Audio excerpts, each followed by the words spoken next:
بسم اللہ الرحمن الرحیم۔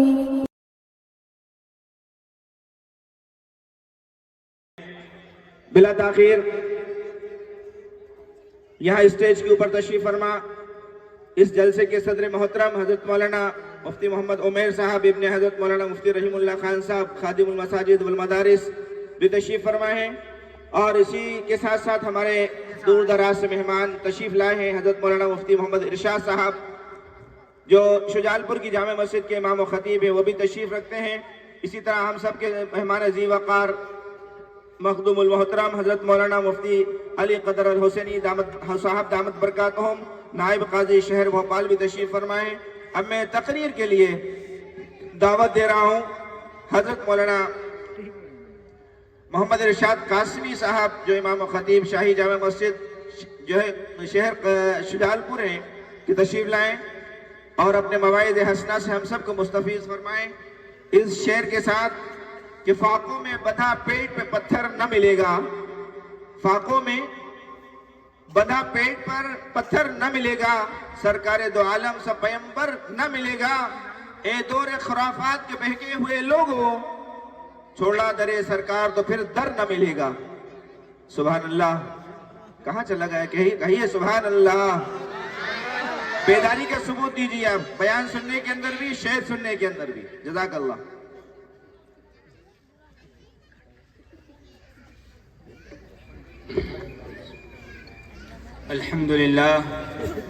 الحمد لله وكفى وسلام على عباده الذين اصطفى، أما بعد فأعوذ بالله من الشيطان الرجيم، بسم الله الرحمن الرحيم، لقد كان لكم في رسول الله أسوة حسنة لمن كان يرجو الله واليوم الآخر وذكر الله كثيرا، وقال الله تبارك وتعالى إن الله وملائكته يصلون على النبي يا أيها الذين آمنوا صلوا عليه وسلموا تسليما،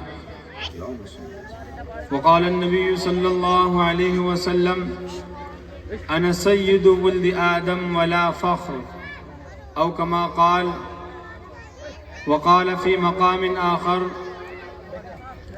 انما بعثت لأتمم مکارم الاخلاق، او کما قال النبی صلی اللہ علیہ وسلم۔ ہر ابتدا سے پہلے، ہر انتہا کے بعد، ہر ابتدا سے پہلے، ہر انتہا کے بعد، ذات نبی بلند ہے ذات خدا کے بعد۔ دنیا میں احترام کے قابل ہیں جتنے لوگ، میں سب کو مانتا ہوں مگر مصطفیٰ کے بعد۔ بہت خوب، سبحان اللہ۔ نام محمد سے دلوں کو سرور ملتا ہے، بے شک۔ نام محمد سے دلوں کو سرور ملتا ہے، نگاہ فکر کو تازہ شعور ملتا ہے، اور نصیب کیسا بھی ہو واسطہ احمد کا دے کر، خدا سے جو بھی مانگو وہ ضرور ملتا ہے۔ بے شک۔ اسٹیج پر رونق افروز معزز محترم مکرم محتشم علماء کرام، خصوصاً رونق اسٹیج عالی ذی وقار جناب حضرت مولانا مفتی علی قدر الحسینی دامت برکاتہم العالیہ، صدر جلسہ مفتی عمیر صاحب، اور خوبصورت اناؤنسر حضرت مولانا مفتی نعیم صاحب، اور دیگر ہمارے معزز علماء کرام، جلسے میں شرکت کرنے والے برادران وطن، اور ہمارے سامنے موجود تمام کے تمام سامعین حضرات، السلام علیکم ورحمۃ اللہ وبرکاتہ۔ وعلیکم السلام ورحمۃ اللہ وبرکاتہ۔ اللہ تعالیٰ کے فضل سے آج یہ پر رونق باسعادت موقع ہم سب کو نصیب ہوا کہ رات کے اس پہر میں خنک آلود سرد موسم میں کھلے آسمان تلے ہم سب اللہ رب العالمین کا ذکر اور آخری نبی امام الانبیاء سرور کون و مکان تاجدار بطحہ محبوب رب کائنات سرور فخر موجودات جناب محمد الرسول اللہ صلی اللہ علیہ وسلم کی ذات گرامی کا تذکرہ کرنے کی ہم سب سعادت مندی حاصل کر رہے ہیں۔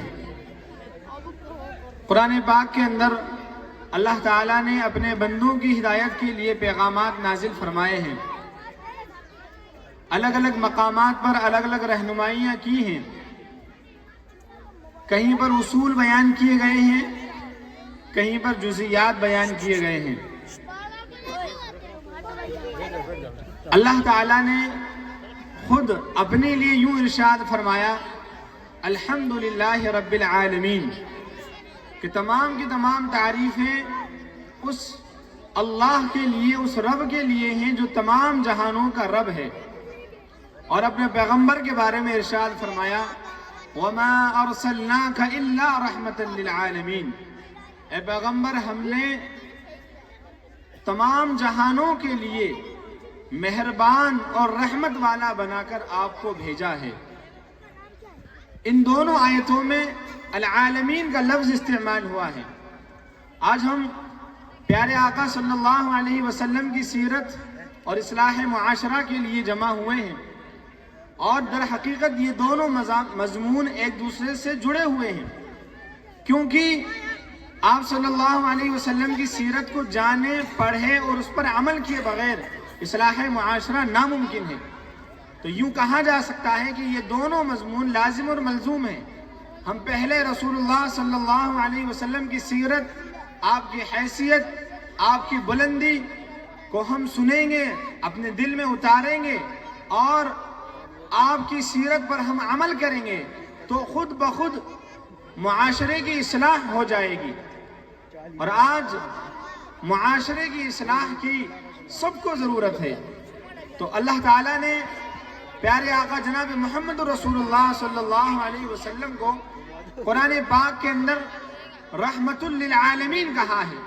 ذرا آپ بھی اس کو سمجھتے چلیں، دو باتیں اس سے سمجھ میں آئیں گی۔ ایک تو اللہ نے اپنے بارے میں فرمایا کہ جو تمام جہانوں کا رب ہے، رسول کے بارے میں فرمایا تمام جہانوں کے لیے رحمت ہے۔ قرآن پاک میں العالمین کا لفظ استعمال کیا گیا، یعنی تمام جہانوں کے لیے۔ ہم سمجھتے ہیں کہ یہ دنیا ایک جہان ہے اور اس کے علاوہ کچھ ہو یا نہ ہو، لیکن حقیقت یہ ہے کہ جیسے یہ ایک جہان ہے، یہ ایک دنیا ہے، ایسے بے شمار جہان ہیں۔ عالم آخرت ہے، عالم برزخ ہے، عالم ارواح ہے، اور عالم جن ہے، عالم ملائکہ ہے۔ اس طریقے سے بے شمار جن کو ہم نہیں بھی جانتے ہیں، ایسے عالم کائنات میں موجود ہیں۔ تفسیری روایات میں مفسرین نے نقل کیا ہے، اللہ تعالیٰ نے جیسے یہ دنیا بنائی، یہ ایک جہان ہے، ایسے 40,000 عالم بنائے۔ حضرت ابو سعید خدری کی روایت میں 40,000 عالم اس طریقے سے بنائے۔ اور ایک مفسر ابو قتادہ، حضرت قتادہ وہ فرماتے ہیں ان کی تفسیر کے مطابق اللہ تعالیٰ نے 80,000 عالم اس طریقے سے بنائے۔ اور عالم میں تمام کی تمام چیزیں، انسان ہوں، انسانوں میں اللہ پر ایمان رکھنے والے ہوں یا ایمان رکھنے والے نہ ہوں، پھر وہ حیوان ہوں، حیوانات کی قسم سے ہوں، اشجار ہوں، نباتات ہوں، درخت پیڑ پودے ہوں یا جمادات ہوں، وہ چیزیں جن میں نقل اور حرکت نہیں ہوتی ہے، ان تمام کے لیے اللہ تعالیٰ نے ہم سب کے آقا اور مولا جناب محمد رسول اللہ صلی اللہ علیہ وسلم کو رحمت بنا کر کے بھیجا۔ اور یقیناً ہمیں آج یہ سمجھنا ہے کہ کیسے رحمت ہے اللہ کے رسول صلی اللہ علیہ وسلم ساری کائنات کے لیے۔ یہ ساری کی ساری کائنات اللہ تعالیٰ نے جس کو بنایا، اللہ نے اپنی معرفت کے لیے، اپنے ذکر کے لیے اللہ نے اس کو بنایا، اور اس پیغام کو دنیا تک پہنچانے کے لیے اللہ تعالیٰ نے جناب محمد رسول اللہ صلی اللہ علیہ وسلم کو دنیا میں بھیجا، اور بھی انبیاء کرام کو بھیجا۔ جس طریقے سے انسان کے اندر ایک شعور ہوتا ہے، وہ اچھائی کو برائی کا سمجھتا ہے، اس کا ادراک کرتا ہے، اسی طریقے سے نباتات میں بھی شعور پایا جاتا ہے، حیوانات میں بھی شعور ہوتا ہے، یہاں تک کہ جمادات میں بھی شعور پایا جاتا ہے، احساس پایا جاتا ہے، اور ہر ایک چیز قرآن سے ثابت ہے۔ حیوانات میں شعور ہونا تو اس کو سمجھانے کی کوئی زیادہ ضرورت محسوس نہیں ہوتی۔ آپ دیکھیں گے کتنے ہی جانور ایسے ہوتے ہیں جو اپنے لیے خود غذا تلاش کرتے ہیں، اللہ نے ان کو اپنی حفاظت کا سامان دیا، کسی کو پنجے دیے، کسی کو نکیلے دانت دیے، کسی کو بڑے بڑے ناخن دیے، کسی کو زہر دیا، یہ سب ان کی حفاظت کا سامان اللہ نے عطا کیا ان کو۔ حیوانات کے اندر آپ دیکھیں کسی کتے کو اور اس کے سامنے زمین پر جھکے پتھر اٹھانے کے لیے، وہ وہاں سے چلا جائے گا، وہ سمجھے گا کہ یہ مجھ پر حملہ کرنے والا ہے۔ یہ شعور اللہ نے ہر حیوان کو عطا فرمایا۔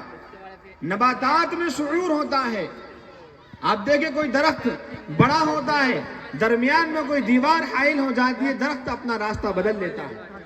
بیل بڑی ہوتی ہے جس میں پھول لگتے ہیں، اس کے راستے میں رکاوٹ آتی ہے، وہ اپنا راستہ بدل لیا کرتی ہے۔ اسی طریقے سے پتھر جو جمادات ہیں، ان کے اندر بھی اللہ تعالیٰ نے شعور رکھا ہے۔ قرآن پاک کے اندر اللہ تعالیٰ نے ارشاد فرمایا بہت سے پتھر ایسے ہیں جن سے چشمے جاری ہو جاتے ہیں، اور پتھر ایسے بھی ہیں کہ جو اللہ تعالیٰ کے ڈر اور ہیبت سے لرز جاتے ہیں۔ وَإِنَّ مِنَ الْحِجَارَةِ لَمَا يَتَفَجَّرُ مِنْهُ الْأَنْهَارُ وَإِنَّ مِنْهَا لَمَا يَهْبِطُ مِنْ خَشْيَةِ اللَّهِ، اللہ کے خوف سے لرز جاتے ہیں، گر جاتے ہیں۔ عزیزان محترم، اس سے یہ بات سمجھ میں آئی کہ ساری کائنات ان سب کے لیے اللہ کے رسول صلی اللہ علیہ وسلم رحمت بنا کر کے بھیجے گئے۔ اور یہی نہیں، جب تک یہ دنیا قائم رہے گی اللہ کے رسول صلی اللہ علیہ وسلم کا ذکر کیا جاتا رہے گا، ہم کریں گے، یہ دنیا کرے گی، یہ مجمع کرے گا، بولنے والے، لکھنے والے، نثر کہنے والے، نظم کہنے والے، اشعار کہنے والے، یہاں تک کہ دن میں 5 مرتبہ صدا دی جاتی ہے، اذان دی جاتی ہے، اس اذان کے اندر یہ جملہ کہا جاتا ہے اشہد ان محمد رسول اللہ، میں گواہی دیتا ہوں کہ محمد اللہ کے رسول ہیں۔ اللہ تعالیٰ نے اپنے نام کے ساتھ اپنے نبی کے نام کو ملایا اور یہ اعلان کیا، دنیا کو بتلایا کہ جب تک دنیا میں میرا نام لیا جاتا رہے گا، میرے نبی کا نام لیا جاتا رہے گا، میرے نام کے ساتھ میرے نبی کا نام لیا جاتا رہے گا، اور جب دنیا میں میرا نام لینے والا کوئی نہیں رہے گا اور اللہ کے رسول کا نام لینے والا کوئی نہیں رہے گا، تو اللہ تعالیٰ اس نظام کائنات کو موقوف کر دیں گے، تھام دیں گے، یہاں تک کہ یہ نظام درہم برہم ہو جائے گا اور یہ ساری کی ساری چیزیں فنا کر دی جائیں گی۔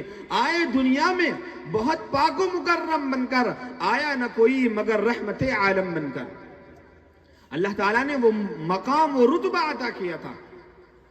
بے شمار انبیاء کرام 1 لاکھ سے زیادہ، 1.25 لاکھ کے قریب تشریف لائے، لیکن حسن یوسف، دم عیسیٰ، ید بیزداری، آنچ خوبہ ہما دارند تو تنہا داری، تمام کے تمام نبیوں کے کمالات، یوسف علیہ السلام کا حسن، حضرت موسیٰ علیہ السلام کا عصا، عیسیٰ علیہ السلام کا چمکتا ہوا ہاتھ، اور دیگر انبیاء کرام کی تمام خصوصیتیں، خاصیتیں اور معجزات اللہ تعالیٰ نے اپنے نبی پاک صلی اللہ علیہ وسلم کو عطا فرمائی۔ اللہ کے رسول نباتات کے لیے، شجر و حجر کے لیے، حیوانوں کے لیے اور انسانوں کے لیے، یہاں تک کہ اس زمین کے لیے، اس آسمان کے لیے رحمت کیسے ہیں۔ ایک عربی کا مشہور مقولہ ہے، بعض جگہوں پر حدیث کے نام سے اس کو بیان کیا جاتا ہے، لیکن وہ حدیث نہیں ہے لفظی اعتبار سے، اس کا معنی بالکل درست ہے۔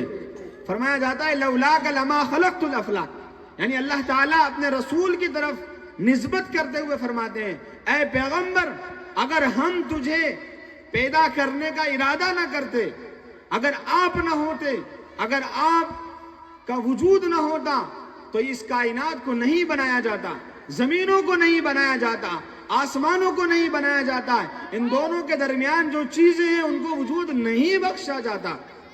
یہ نقش کتاب فطرت کے سرے ورق پر جو نام احمد رقم نہ ہوتا، یہ نقش ہستی ابھر نہ سکتا، وجود لوح و قلم نہ ہوتا، یہ محفل کون و مکان نہ ہوتی، وہ جو امام الرسل نہ ہوتا، زمین نہ ہوتی، فلک نہ ہوتا، عرب نہ ہوتا، عجم نہ ہوتا۔ یہ اللہ کے رسول صلی اللہ علیہ وسلم کا مقام و مرتبہ ہے۔ اگر آپ کو غم لاحق ہو جائے، اللہ تعالیٰ تسلی کے لیے آپ کی دل جمعی کے خاطر ایسا واقعہ ظہور فرما دیتے ہیں، معرض وجود میں لے آتے ہیں جو انسانی عقلوں سے بالا تر ہے، جس کو محی العقول کہا جاتا ہے۔ آپ پریشان تھے، سہارے پر سہارے اٹھتے جا رہے تھے، چچا کا انتقال ہوا، دادا کا انتقال ہوا، بچپن کے اندر جب ماں کے پیٹ میں تھے والد کا سہارا اٹھ گیا، 6 سال کی عمر میں آپ کی والدہ کا انتقال ہو گیا، چچا ڈھال بنے ان کا انتقال ہوا، دادا کا انتقال ہو گیا، یہاں تک کہ ایک ایک کر کے جب سارے واسطے گرنے لگے اور آپ صلی اللہ علیہ وسلم نے طائف کی پناہ لینا چاہیے اور وہاں سے وہ دل سوز اور آنکھوں کو نم کر دینے والا وہ واقعہ پیش آیا جو اس کائنات میں شاید کبھی پیش نہ آ سکتا ہو، تو اللہ تعالیٰ نے اپنے رسول کی تسلی کے لیے رات کے تھوڑے سے حصے میں 7 آسمان کے اوپر بلا لیا اور وہاں بلایا جہاں جبرائیل تک کی رسائی نہیں ہو سکتی تھی۔ فَكَانَ قَابَ قَوْسَيْنِ أَوْ أَدْنَى فَأَوْحَى إِلَىٰ عَبْدِهِ مَا أَوْحَى سُبْحَانَ الَّذِي أَسْرَىٰ بِعَبْدِهِ لَيْلًا مِّنَ الْمَسْجِدِ الْحَرَامِ إِلَى الْمَسْجِدِ الْأَقْصَىٰ الَّذِي بَارَكْنَا حَوْلَهُ لِنُرِيَهُ مِنْ آيَاتِنَا إِنَّهُ هُوَ السَّمِيعُ الْعَلِيمُ۔ اللہ فرماتے ہیں پاک ہے وہ ذات جو اپنے خاص بندے کو، اپنے مخصوص بندے کو اللہ نے اپنے رسول کا یہ اعزاز فرمایا، اکرام فرمایا کہ قرآن پاک میں 1-2 مقام کے علاوہ آپ کے نام کا ذکر نہیں کیا، کہیں رسول کہا، کہیں نبی کہا، کہیں اللہ تعالیٰ نے ان کی صفات کے نام سے یاد کیا، مدثر کہا، مزمل کہا، طٰہٰ کہا، یاسین کہا، الگ الگ القاب کے ساتھ آپ کو پکارا، لیکن آپ کے نام کو نہیں پکارا۔ تو یہاں پر کہا سبحان الذی اسریٰ بعبدہ، پاک ہے وہ ذات جو رات کے ایک چھوٹے سے حصے میں اپنے خاص بندے کو یعنی محمد الرسول اللہ صلی اللہ علیہ وسلم کو لے کر جاتی ہے مسجد حرام سے یکایک مسجد اقصیٰ تک، مسجد اقصیٰ سے پھر سفر کرایا جاتا ہے معراج کا، پہلے آسمان کا، دوسرے آسمان کا، تیسرے آسمان، 7واں آسمان، الگ الگ انبیاء سے ملاقات ہوتی ہے، یہاں تک کہ آپ سدرۃ المنتہا تک پہنچتے ہیں، جنت کا دیدار کرایا جاتا ہے، جہنم کا دیدار کرایا جاتا ہے اور اتنا قریب کیا جاتا ہے، فرشتے اس مقام سے دور ہو جاتے ہیں۔ عزیزان ملت، یہاں ہمیں ایک بات یاد رکھنا چاہیے، یہ معراج کے واقعے کا تذکرہ آیا تو یہ تو آپ سنتے ہوں گے، لیکن ایک دعا ہے جس کو تحیہ کہا جاتا ہے، عربی میں اردو میں مبارک بادی اس کو کہتے ہیں، ہم اس کو تحیات کے نام سے یاد کرتے ہیں۔ آپ فرض نماز پڑھیں، نفل پڑھیں، واجب پڑھیں، عید کی نماز پڑھیں، چاشتگی پڑھیں، اشراق کی پڑھیں، کوئی سی بھی نماز آپ پڑھیں سوائے نماز جنازہ کے آپ کو التحیات پڑھنا پڑتے کہ نہیں؟ التحیات پڑھتے کہ نہیں پڑھتے؟ سب کو الحمدللہ یاد بھی ہوتی ہے، لیکن بہت کم لوگ اس کا مطلب جانتے ہیں۔ التحیات کا مطلب تو مبارکبادی ہوتی ہے۔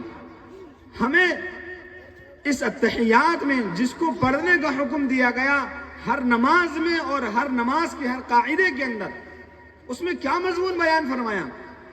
جب اللہ کے رسول صلی اللہ علیہ وسلم کو بلایا گیا معراج پر اور استقبال میں کہا گیا التحیات للہ، اللہ کے رسول صلی اللہ علیہ وسلم نے اللہ کے سامنے کہا التحیات للہ والصلوات والطیبات، کہ فرمایا کہ تمام کی تمام بدنی عبادتیں، مالی عبادتیں اور قولی عبادتیں، اور وہ عبادت جو مال سے، بدن سے ادا کی جاتی ہیں، بدنی عبادتیں جیسے کہ نماز ہے، روزہ ہے، مالی عبادت جیسے زکوٰۃ ہے، وہ عبادت جو مال سے اور بدن دونوں سے ادا کی جاتی ہے جیسے کہ حج ہے، یہ تمام کی تمام عبادتیں اللہ کے لیے ہیں۔ یہ آپ صلی اللہ علیہ وسلم نے تعریفی کلمات پیش کیے، ادھر سے جواب آیا السلام علیکہ ایھا النبی ورحمۃ اللہ وبرکاتہ، کہ آپ پر سلامتی ہو اے پیغمبر، رحمت ہو اللہ کی طرف سے، اس کی برکتیں ہوں۔ لیکن جب اس سلام کو قبول کیا پیارے آقا نامدار جناب محمد رسول اللہ صلی اللہ علیہ وسلم نے، تو یوں نہیں کہا السلام علینا، السلام علیہ نہیں کہا، بلکہ یوں کہا السلام علینا، یعنی یہ سلامتی مجھ پر نہیں بلکہ ہم سب پر، مجھ پر، میرے گھر والوں پر، میرے صحابہ پر، میری امت پر، قیامت تک آنے والے ایک ایک شخص پر السلام علینا وعلی عباد اللہ الصالحین۔ جب آپ صلی اللہ علیہ وسلم ہم سب کو، آپ کو، مجھے، ہم جیسے گنہگار کو، حقیر کو، فقیر کو ساتوں آسمان کے اوپر اللہ کے قریبی ملاقات میں ہمیں یاد رکھتے ہیں اور یوں کہتے ہیں السلام علینا وعلی عباد اللہ الصالحین، نیک بندوں کا خاص طور پر تذکرہ کرتے ہیں، تو بتلائیے کیا ہمارا یہ فرض نہیں بنتا کہ ہم بھی ان کو یاد رکھیں، ہم ان کا ذکر کریں، ان کی سیرت پر عمل کریں، اپنی زندگیوں کو سجا لیں، کیونکہ ان کی سیرت کے بغیر، ان کے نقش قدم پر چلے بغیر کامیابی تو دور کی بات ہے، کامیابی کا تصور بھی نہیں کیا جا سکتا، کامیابی کا تصور بھی نہیں کیا جا سکتا۔ خلاف پیمبر کسے راہ گزید، ہرگز ہرگز بمنزل نہ خواہد رسید۔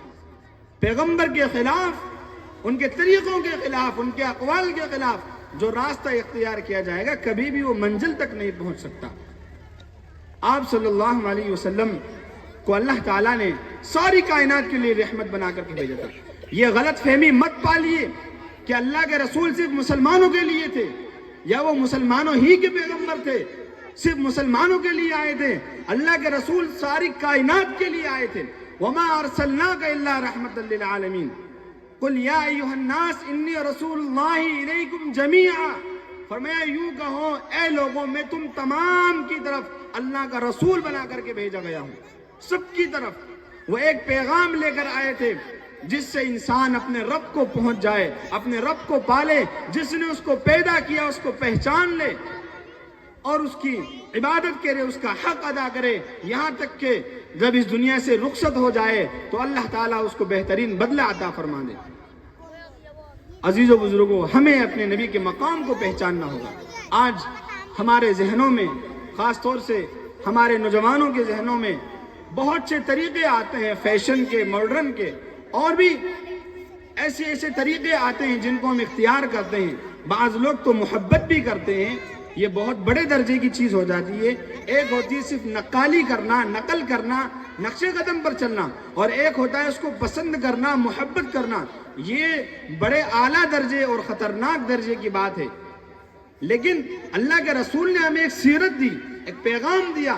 اگر ہمیں کسی کی اتباع کرنا چاہیے، کسی کو آئیڈیل ماننا چاہیے، ہمیں اپنی زندگی کو ان کے خاطر ان کے جیسا بنانا چاہیے، تو ہم چاہے ایک عام انسان ہو، ایک کسان ہو، ایک تاجر ہو، ایک ٹیچر ہو، معلم ہو، ہم ایک بڑے رہبر ہوں، نیتا ہوں، ایک عام انسان ہوں، ہم تجارت کرنے والے ہوں، ہم سیاست کرنے والے ہوں، ہم گھر کے بڑے ہوں، گاؤں کے بڑے ہوں، علاقے کے بڑے ہوں، ہم کسی بھی ذمہ داری پر ہوں، ہر شعبے میں امام الانبیاء محمد رسول اللہ صلی اللہ علیہ وسلم کی ذات اقدس میں ہمارے لیے رہبری موجود ہے۔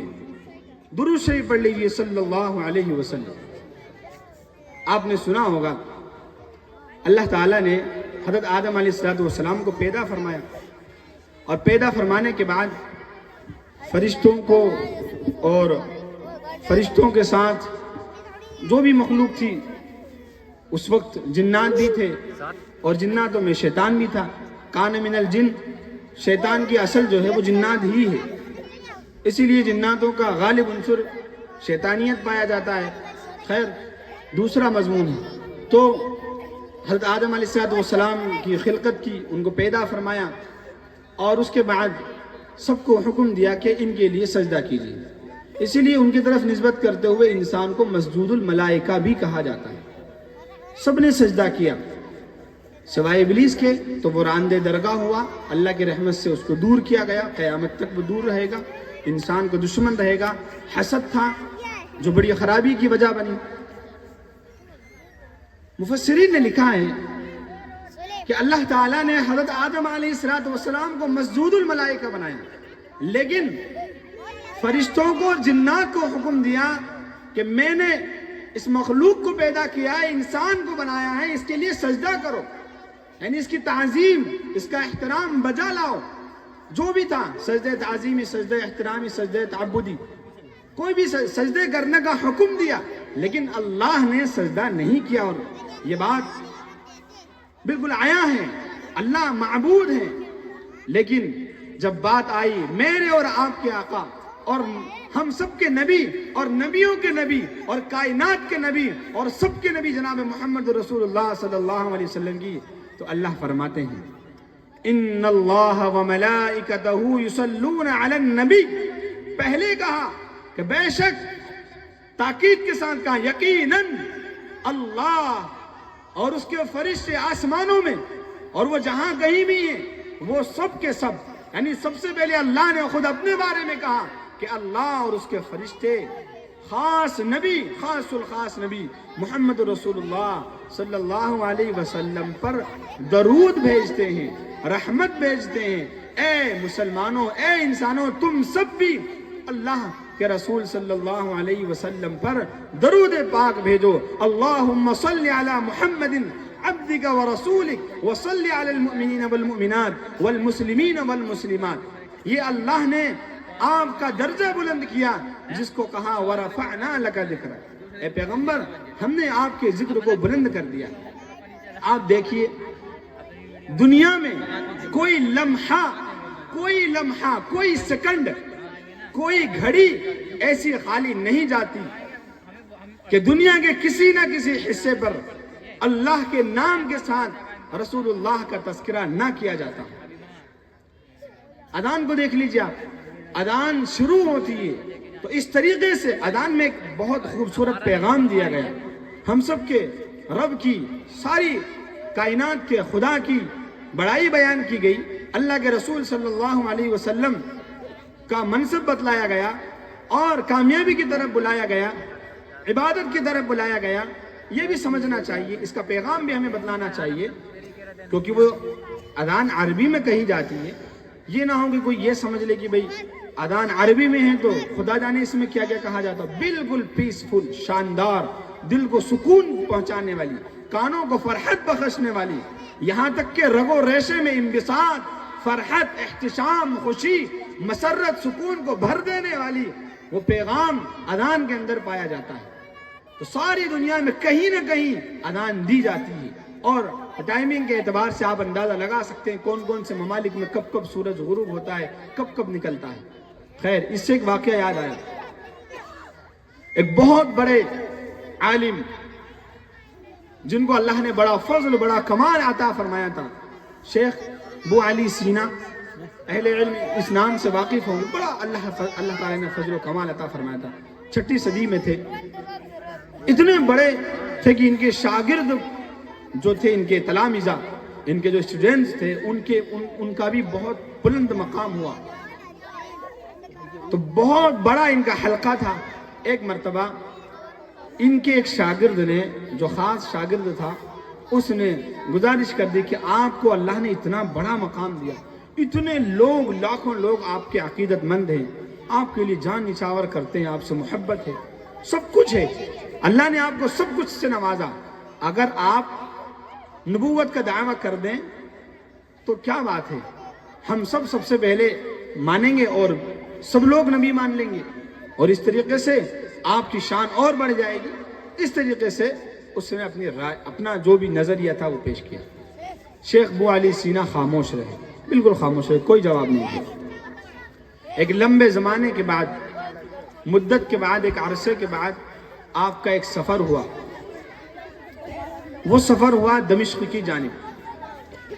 جب وہاں پہنچے تو سردیوں کا موسم تھا. یہی شاگرد جس نے یہ رائے پیش کی تھی یا جو بھی اپنا عندیہ پیش کیا تھا یہ آپ کے ساتھ موجود تھا. جب یہ وہاں پہنچے ہیں رات کا وقت آرام کرنے کے لیے لیٹ گئے.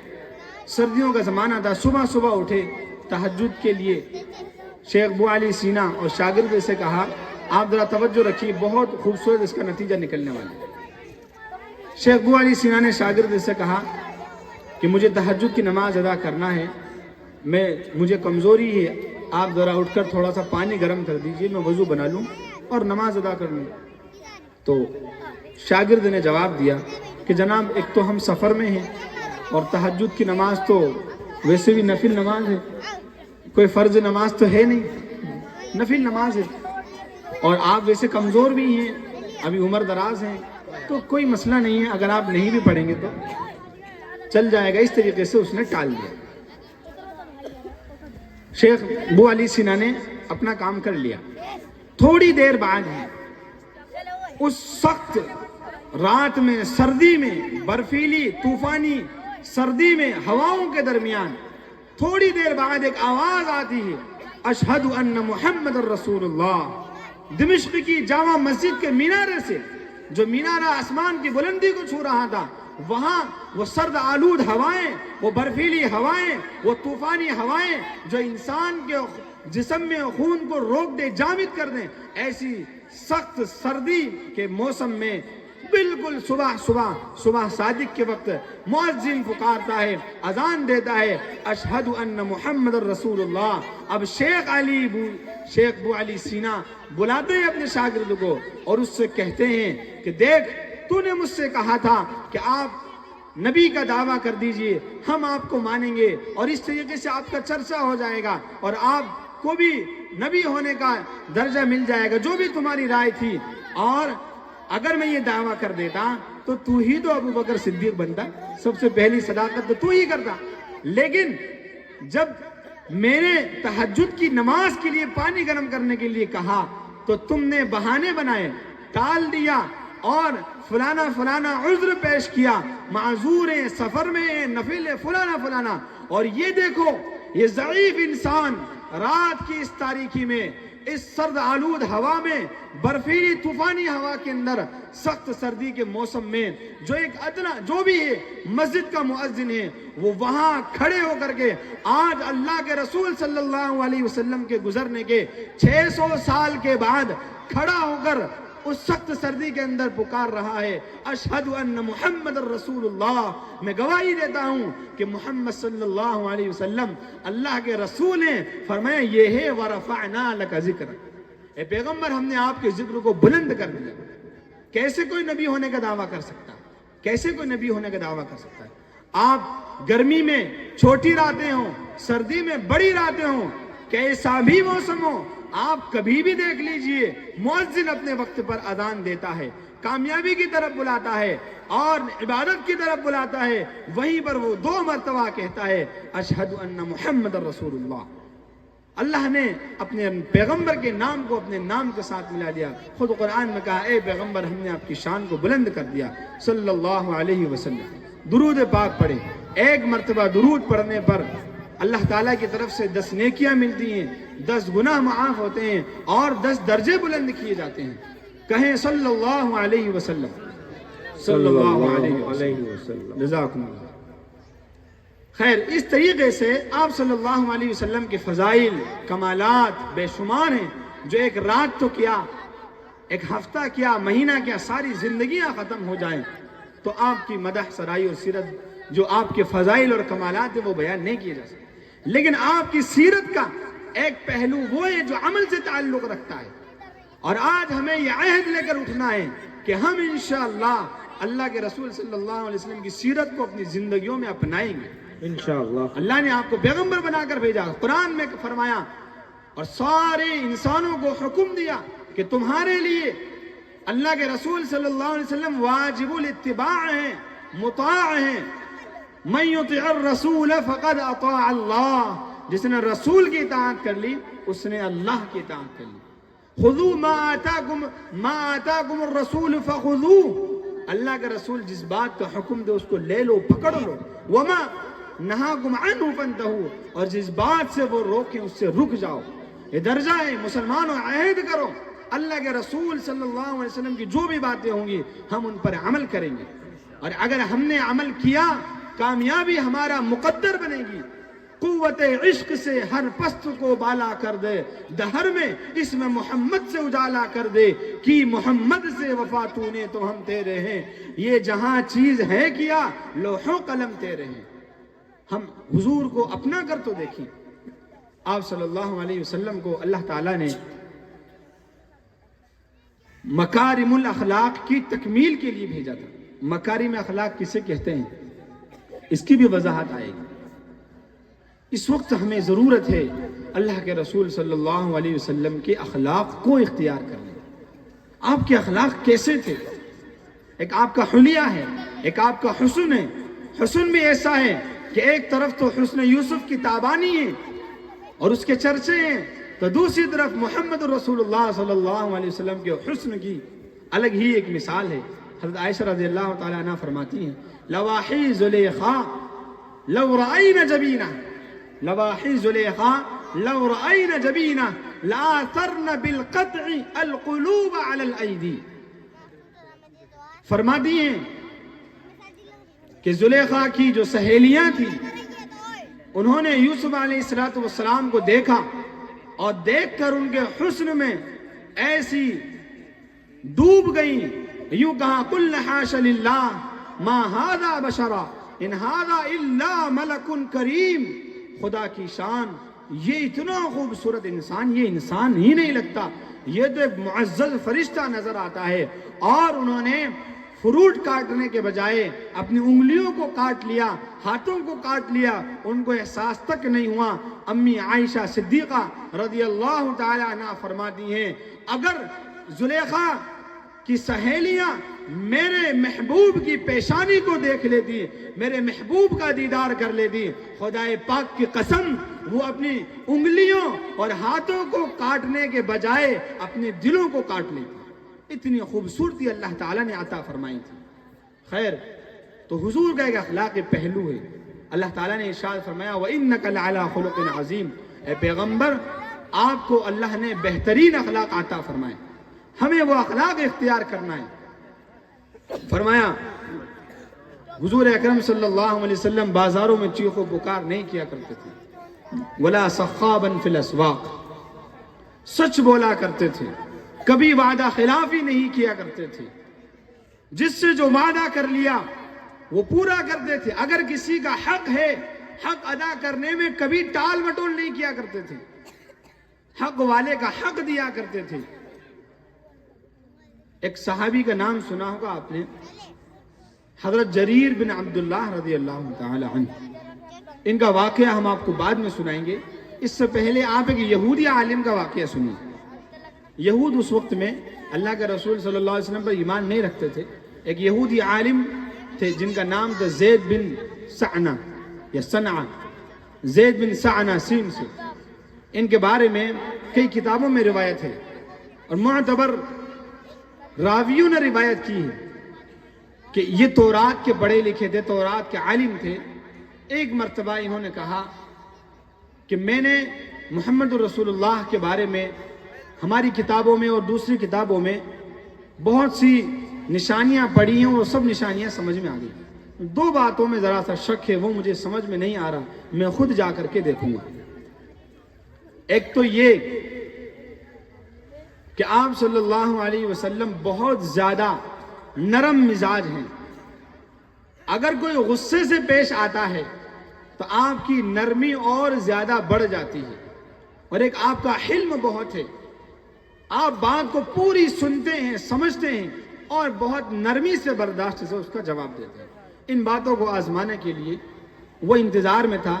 ایک مرتبہ رسول اللہ صلی اللہ علیہ وسلم اس کے پاس گئے اور اس سے کچھ غلہ قرض کے طور پر لے لیا اور ایک مدت طے کر دی۔ آپ توجہ رکھیے، ایک مدت طے کر دی کہ اتنے دنوں کے بعد ہم یہ ادا کریں گے۔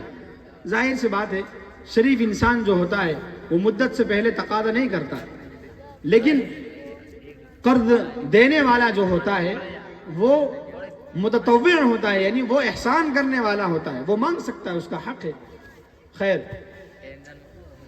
جو مدت تھی اس مدت سے کئی دن پہلے وہ شخص پیارے آقا صلی اللہ علیہ وسلم کے پاس آ گیا۔ آپ صلی اللہ علیہ وسلم کے پاس صحابہ کا وہ حلقہ موجود ہے جو جان نچھاور کرتا ہے، تھوکتے ہیں تو وہ تھوک زمین پر نہیں گرنے دیتے، اس کو لے کر مل لیتے ہیں اپنے چہروں پر، ہاتھوں پر، اور حضور صلی اللہ علیہ وسلم کی حفاظت کے لیے اپنی جانوں کی قسمیں کھا رکھی تھی۔ اس مجمع میں وہ شخص آیا اور بڑی تلخ انداز میں، بڑی تلخ کلامی کے ساتھ اس نے کہا، اے محمد، تم نے مجھ سے قرضہ لیا تھا، ادا کرو، کب دو گے؟ بہت ترس روئی کے ساتھ، بہت سخت کلامی کے ساتھ اس نے یہ الفاظ کہے۔ صحابہ بھی موجود تھے، آپ صلی اللہ علیہ وسلم نے سنا، کچھ نہیں کہا۔ پھر اس نے اور زیادہ غصہ دلانے کے لیے کہا، کیا تم دینا نہیں چاہتے؟ کیا تمہارے خاندان والے ایسا ہی کرتے ہیں؟ جب ان سے سختی کے ساتھ پیش آیا جائے تبھی قرض ادا کرتے ہیں۔ آپ صلی اللہ علیہ وسلم خاموش تھے، صحابہ یہ سب دیکھ رہے ہیں، یہاں تک کہ وہ آپ کے پاس آیا اور آپ صلی اللہ علیہ وسلم کے کندھے پر جو چادر پڑی تھی اس کو کھینچ لیا اور کہا، سمجھ میں نہیں آتا ہے، تمہارے سب خاندان کے لوگ ایسے ہیں۔ جب اس نے یہ کہا تو صحابہ کے پیروں تلے زمین نکل گئی، لیکن سب خاموش تھے۔ لیکن حضرت عمر فاروق رضی اللہ تعالیٰ عنہ اٹھ کھڑے ہوئے، میان سے تلوار نکالی اور کہا، اے بدبخت، ہاتھ ہٹا، نہیں تو ابھی یہیں پر تیری گردن اتار دوں۔ حضور پاک صلی اللہ علیہ وسلم نے فوراً حضرت عمر فاروق کو روکا اور کہا، عمر، تم سے یہ امید نہیں تھی، یہ اس کا حق لینے آیا ہے، تمہیں چاہیے تھا کہ تم مجھے سمجھاتے۔ اللہ کے رسول فرما رہے ہیں، اپنے ساتھی جان سے زیادہ محبت کرنے والے عمر کو کہہ رہے ہیں کہ عمر، تمہیں مجھے سمجھانا چاہیے تھا کہ آپ ان کا قرض ادا کرو، یہ حق والے ہیں، آپ کیوں نہیں دیتے، اور آپ اسی پر غصہ ہو رہے ہیں۔ عمر فاروق رضی اللہ تعالیٰ عنہ شرمندہ ہوئے، لیکن آپ صلی اللہ علیہ وسلم نے کہا کہ اب جا کر ان کا قرض ادا کرو۔ حضرت عمر فاروق رضی اللہ تعالیٰ عنہ چلے اور مدت سے پہلے جو مانگنے آیا تھا اس کا قرض ادا کیا۔ جب اس نے یہ باتیں دیکھ لی کہ یہ حلیم المزاج بھی یہ برداشت کرنے والے ہیں اور ان کو جتنا غصہ دلایا جائے اتنے یہ نرمی سے پیش آتے ہیں، تو اس نے کہا، قرضہ تو میں لے لوں گا، پہلے مجھے اپنے آستانے میں جگہ عطا فرمائیے اور مجھے اپنے کلمے سے شرف عطا فرمائیے اور مجھے پڑھا دیجئے لا الہ الا اللہ محمد رسول اللہ۔ اسی مجلس میں کلمہ پڑھ کر وہ اسلام میں داخل ہو گئے۔ یہ رسول اللہ کے اخلاق ہے۔ آپ صلی اللہ علیہ وسلم کے اخلاق کو ہم پڑھیں سمجھیں تو بھائی، ایک بدو، حضرت ابو ہریرہ فرماتے ہیں، صحابہ اور بھی کچھ صحابہ کے حضور ہمارے درمیان میں بیٹھے تھے، ایک مرتبہ اٹھ کر چل دیے، گھر کے پاس ہی پہنچے تھے، ایک دیہاتی آیا اور اس نے آ کر کے آپ صلی اللہ علیہ وسلم سے کہا، اے محمد، اور آپ کے کاندھوں پر ایک چادر ڈلی ہوئی تھی، اس کو تیزی سے کھینچا یہاں تک کہ آپ کی گردن میں اس کے نشان پڑ گئے۔ آپ بہت زیادہ خوبصورت تھے اور آپ کا سر جو ہے دیوار سے ٹکرانے والا تھا، لیکن آپ صلی اللہ علیہ وسلم سے اس نے کہا کہ کیا معاملہ ہے؟ وہ دیہاتی کہنے لگا، جو مال تمہارے پاس ہے وہ تمہارا اور تمہارے ابا کا نہیں ہے، وہ تو اللہ کا ہے، مجھے دو۔ حضور نے فرمایا بالکل لے لو۔ وہ کہنے لگا مجھے غلہ دو، لیکن حضور نے اس سے کہا کہ مال تم لے لو، غلہ لے لو، لیکن تم نے یہ جو چادر کھینچی ہے اس سے تو مجھے تکلیف ہوئی ہے، یہ تو غلط بات ہے، میں اس کا بدلہ لوں گا۔ وہ دیہاتی کہنے لگا نہیں کوئی بدلہ نہیں، مجھے مال دو، مال تمہارا اور تمہارے ابا کا نہیں ہے، یہ تو اللہ نے دیا ہے۔ اتنے سخت روی سے وہ شخص پیش آ رہا ہے، لیکن حضور پاک صلی اللہ علیہ وسلم نے اس سے کچھ بھی نہیں کہا، یہاں تک کہ ایک صحابی مسکرائے اور صحابی کو حکم دیا کہ ان کو ایک اونٹ بھر کے گیہوں دو اور ایک اونٹ کے برابر یعنی جو اونٹ جو سامان لاتا ہے اتنا ان کو جو دو اور ان کو روانہ کر دو۔ اور آپ صلی اللہ علیہ وسلم اس واقعے کو بتلایا کرتے تھے اور مسکرایا کرتے تھے۔ میرے بھائی، اس طریقے کے واقعات بہت ہیں، ہمیں آپ صلی اللہ علیہ وسلم کی تعلیم پر، ان کی ہدایات پر عمل کرنا چاہیے، جیسا کہ صحابہ کرام نے عمل کیا تھا. میں نے جریر بن عبداللہ کا نام آپ کے سامنے لیا. بہت خوبصورت صحابی تھے, ان کو نظر بھی لگ گئی تھی, انتہائی خوبصورت صحابی تھے. انہوں نے آپ صلی اللہ علیہ وسلم سے ایمان پر, وفاداری پر اور ہر مسلمان شخص کے لیے خیر خواہی پر بیعت لی تھی. اس جو وعدہ حضور سے لے لیا تھا, جو بیعت لے لی تھی, اس کا اثر آپ دیکھیے. ہم بھی انشاءاللہ اس واقعے کے بعد ایسا ہی بننے کی کوشش کریں گے. واقعہ یہ ہوا, انہوں نے اپنے غلام سے